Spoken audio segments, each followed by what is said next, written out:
Ketemu lagi dengan saya Dr. Abdul Rahman, pengampu mata kuliah Birokrasi Publik dan Governance bagi mahasiswa yang telah memprogram mata kuliah ini untuk menyimak sebaik mungkin, dan nanti saudara bisa merespon dengan memberikan komen di halaman komentar di bawah ini. Jadi ini sebagai salah satu bentuk mata kuliah daring. Setelah kemarin kita melakukan kuliah daring melalui teleconference dan melalui beberapa tautan, kali ini saya mencoba untuk memberikan kuliah daring melalui YouTube. Ciri dan fungsi birokrasi. Kalau di slide sebelumnya kita bicara hakikat birokrasi, kita hari ini di slide berikutnya kita bicara ciri dan fungsi birokrasi. Jadi birokrasi itu ada banyak fungsinya. Jadi kita akan jelaskan satu-satu. Silakan mahasiswa dengarkan secara baik-baik. Nanti kita diskusi. Banyak yang mengatakan bahwa birokrasi itu adalah sebagai sebuah fungsi, ya. Cirinya adalah dia hierarkis, cirinya dia prosedural, cirinya dia adalah netral dan sebagainya. Tapi apakah itu yang dimaknai oleh berbagai ahli? Saya ini lagi-lagi mengutip pendapatnya Max Weber tentang ciri birokrasi.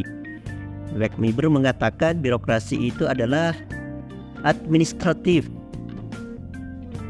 office are organized hierarchy. Jadi memang birokrasi itu cirinya dia hierarkis dan terstruktur atau terstruktur dan hierarkis.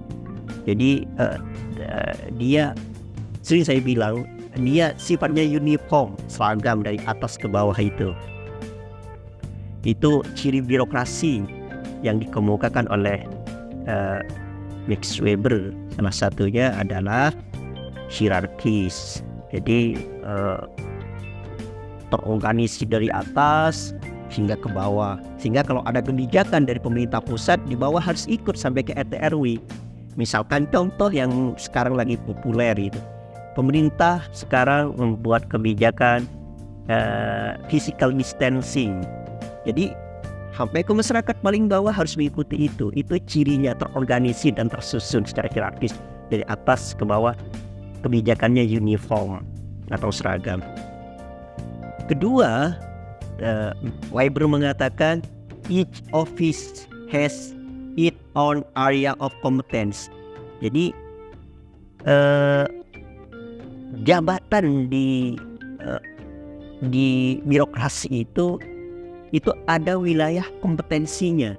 Jadi tidak semua seragam kompetensinya. Misalkan di jabatan teknis dia butuh kompetensi apa begitu. Jadi punya ciri khas berdasarkan keahlian atau kompetensinya. Sehingga kalau kita temukan di berbagai daerah atau di berbagai pelayanan sipil itu misal banyak ahli administratif, sehingga di jabatan itu kalau kita baca di undang-undang itu ada jabatan administratif, ada jabatan fungsional, dan ada jabatan pimpinan tinggi pratama. Itu mencirikan birokrasi. Jadi tidak semua bidang-bidang itu punya kompetensi yang sama. Jadi kompetensinya berbeda-beda. Terus yang terakhir, ciri birokrasi yang disampaikan oleh Max Weber itu dia adalah civil servant atau pegawai negeri as appointed atau are appointment, not elect on the basis of technical qualification and determined by diplomas or examination. Artinya pegawai negeri itu ditentukan. Jadi dia civil servant appointed, not elected. Dia tidak dipilih. Dia ditentukan berdasarkan apa? Dia ditentukan berdasarkan on the basis of technical qualification. Jadi dia pegawai negeri itu ditentukan berdasarkan pada kualifikasi teknik yang ditunjukkan dengan ijazah atau ujian, kira-kira gitu. Sehingga kita kenal dengan istilah CPNS, itu adalah ciri salah satu ciri dari birokrasi. Rekrutmennya itu berdasarkan tidak dipilih dia, tapi ditentukan. Beda kalau yang dipilih 5 tahunan, itu beda, itu bukan, tidak sebut sebagai ciri atau bagian dari birokrasi, tapi dia bagian dari proses politik. Itu 3 hal yang berkaitan dengan ciri birokrasi. Silakan nanti Bapak Ibu atau saudara-saudara bisa mencari referensi yang mungkin lebih modern atau lebih representatif daripada apa yang saya sampaikan ini. Yang berikutnya adalah kita bicara fungsi birokrasi. Fungsi birokrasi itu dicirikan sebagai public servant. Dia dibentuk, birokrasi itu memang tujuannya untuk melayani masyarakat. Melayani masyarakat dalam bentuk apapun, dalam bentuk tuntutan apapun. Sehingga di awal hakikat birokrasi itu dimaknai sebagai mediating of agent.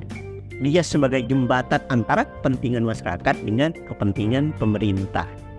Sehingga fungsi birokrasi itu dia public servant. Jadi sebagai pelayan masyarakat, bukan power of the servant ya. Dia bukan melayani kekuasaan, tapi dia public servant, dia melayani masyarakat. Itu. Jadi tidak, kalau disebut masyarakat atau kita kenal dengan istilah civil society atau citizenship, itu berarti semua warga negara itu berhak mendapatkan dan menikmati segala fasilitas memang yang disediakan oleh negara. Tidak boleh membedakan warna kulit, warna suku, agama, bahasa dan sebagainya. Jadi negara memang birokrasi itu memang ditugaskan untuk melayani kepentingan masyarakat. Yang kedua, ciri fungsi birokrasi itu adalah dia supremacy state. Dia berfungsi untuk menyatukan, untuk menjadi satu kesatuan dari satu wilayah ke wilayah yang lain. Dia bukan pemisah.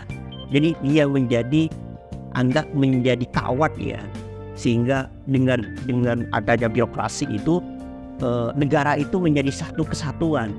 Ini dia memperkuat satu kesatuan yang disebut supremacy state.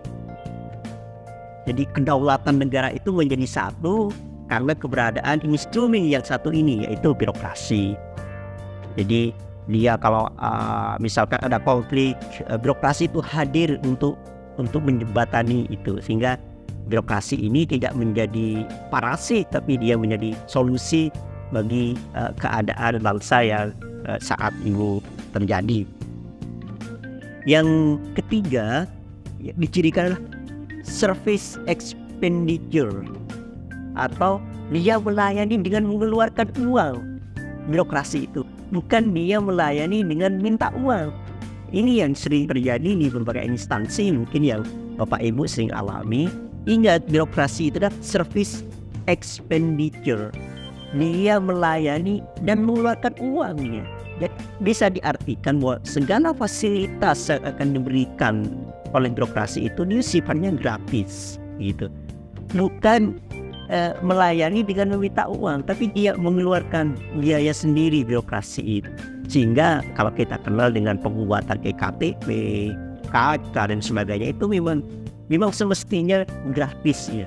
Kalau melihat dasar-dasar teori ini ya, sehingga ke depan kita perlu kembangkan, Bapak Ibu sendiri perlu baca lagi referensi yang lebih banyak. Oke, sesi pertama ini saja, mohon dipengerti dan dipahami. Silahkan nanti saudara bisa komen lewat channel YouTube ini sebagai bentuk kuliah daring selama masa physical distancing ini. Kurang lebihnya mohon maaf. Thank you. Selamat siang.